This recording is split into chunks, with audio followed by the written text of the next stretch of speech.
रात का वक्त था और अंधेरी सड़क पर रिमझिम अपनी लाल ड्रेस पहनकर गुस्से में कहीं जा रही थी। ओफो, ये माँ भी ना, जब भी मुझे किसी पार्टी में जाना होता है हमेशा मेरा मूड खराब कर देती है। तभी अचानक से रिमझिम का फोन बजता है। रिमझिम फोन उठाती है।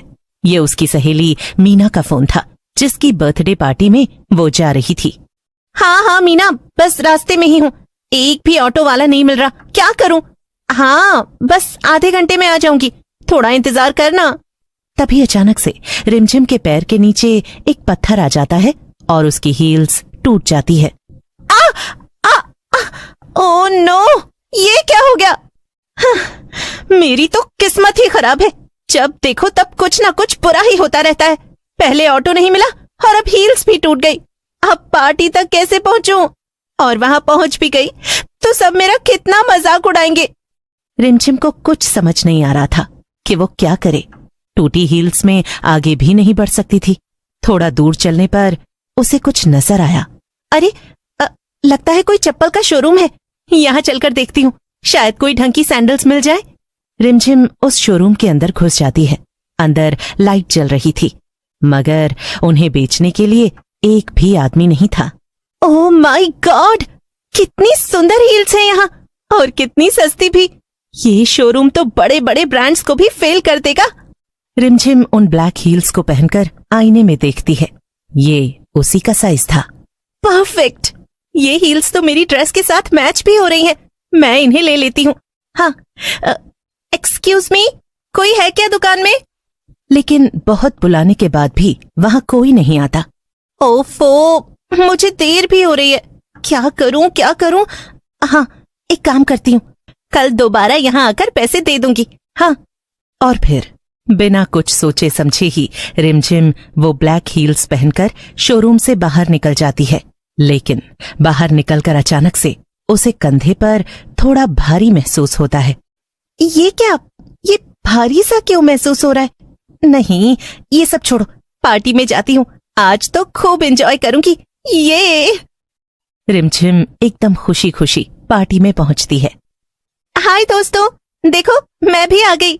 मीना, जन्मदिन की बधाई हो। लेकिन जैसे ही सब रिमझिम की तरफ देखते हैं, उनके होश उड़ जाते हैं। सब एक साथ चिल्लाते हैं, बचाओ, भागो भागो, चुड़ैल! क्या? ये क्या? सब मुझे चुड़ैल क्यों बोल रहे हैं? रुक जाओ सब लोग। रिमझिम, क्या ये कोई कॉस्ट्यूम है? मगर मैंने तो ऐसा नहीं बोला था कि मैं कोई फैंसी ड्रेस पार्टी कर रही हूँ। क्या कॉस्ट्यूम? क्या यार रिमझिम, इतनी कमाल की नकली चुड़ैल कहाँ से बनाई? एकदम असली लगती है, हम सब तो डर ही गए थे। ये तुम सब क्या कह रहे हो? मुझे कुछ समझ नहीं आ रहा। मैं कुछ पीने जा रही हूँ। तभी रिमझिम के कंधे पर बैठी चुड़ैल डरावनी आवाज में कहती है, जरा एक कॉकटेल मेरे लिए भी तो मंगवा देना। ये डरावनी आवाज सुनकर रिमझिम के रोंगटे खड़े हो जाते हैं। डरते हुए वो सामने लगे आईने में देखती है और उसके होश उड़ जाते हैं। उसके कंधे पर सचमुच एक चुड़ैल बैठी हुई थी। बचाओ बचाओ! रिमझिम की चीख सुनकर पूरे हॉल में सन्नाटा छा जाता है। सब लोग उसे घूरने लगते हैं। लेकिन रिमझिम को चिल्लाते हुए देखकर मीना उससे पूछती है, अरे रिमझिम, क्या हुआ? इतना क्यों चिल्ला रही है? रिमझिम कुछ बोल नहीं पाती। उसका चेहरा डर से सफेद पड़ चुका था। चिल्ला क्यों रही है? अभी तो खेल शुरू हुआ है। रिमझिम घबरा जाती है और डर के मारे वो भागती हुई पार्टी से बाहर निकल जाती है। नहीं, ये मेरे साथ क्या हो रहा है? हाँ। चारों तरफ अंधेरा और सन्नाटा था। तभी उसके कंधे पर बैठी चुड़ैल जोर से हंसती है। भाग ले, जितना भागना है, लेकिन मैं तो यही हूं और यहां से कहीं भी नहीं जाने वाली।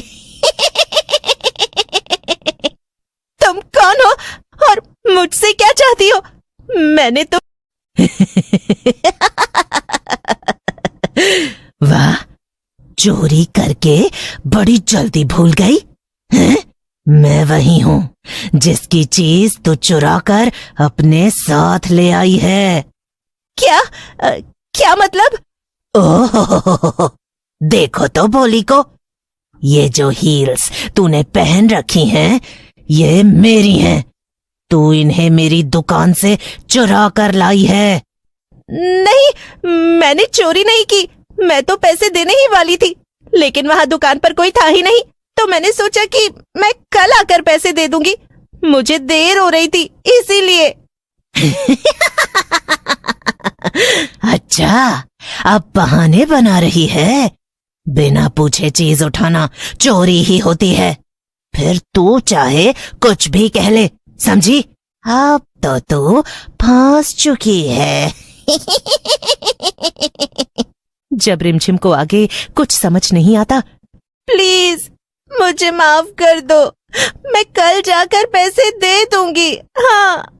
रिमझिम की बात सुनकर अब चुड़ैल हंसना बंद कर देती है और उसकी आवाज अचानक से गंभीर हो जाती है। अब बहुत देर हो चुकी है। अब मुझे पैसे नहीं चाहिए। अब तुझे पैसे की जगह कुछ और देना होगा। क्या देना होगा? मुझे भूख बहुत लगी है और मुझे अपना नाश्ता चाहिए। क्या नाश्ता? क्या मतलब? हाँ, या तो तू खुद मरेगी और मेरा नाश्ता बनेगी, या फिर... नहीं नहीं, मैं नहीं मरना चाहती। प्लीज मुझे छोड़ दो। पता नहीं कौन सी मनहूस खड़ी थी जो मैं पार्टी में जाने के लिए घर से निकली। चुप और मेरी पूरी बात सुन। या तो तू मेरा नाश्ता बनेगी, या फिर किसी और इंसान को मेरे पास लाना होगा, मेरी दुकान पर, ताकि मैं उसका नाश्ता कर सकूं। रिमझिम कुछ देर के लिए चुप हो जाती है। उसका दिमाग तेजी से चल रहा था। वो समझ जाती है कि अगर उसने कुछ नहीं किया तो उसकी मौत पक्की है। अगर मैं किसी को ले आऊं तो तुम मुझे छोड़ दोगी? हाँ, मैं तुझे आजाद कर दूंगी, लेकिन ध्यान रखना, मुझे धोखा देने की कोशिश मत करना। रिमझिम एक गहरी सांस लेती है और थोड़ा संभल कर कहती है, ठीक है, मैं किसी को ले आऊंगी, लेकिन एक शर्त है। क्या? कैसी शर्त?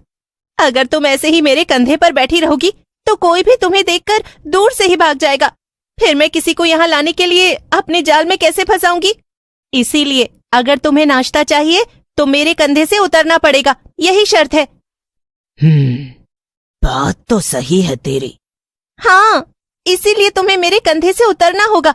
तुम एक काम कर सकती हो, तुम वापस अपनी दुकान में चली जाओ, फिर मैं किसी को बहाने से वहां ले आऊंगी, ये बोलकर कि वहां शोरूम में तो बड़ी अच्छी और सस्ती सैंडल्स मिलती हैं। कुछ सेकंड्स तक चुड़ैल ने सोचा और फिर हंसते हुए बोली, मानना पड़ेगा, चालाक तो है तू।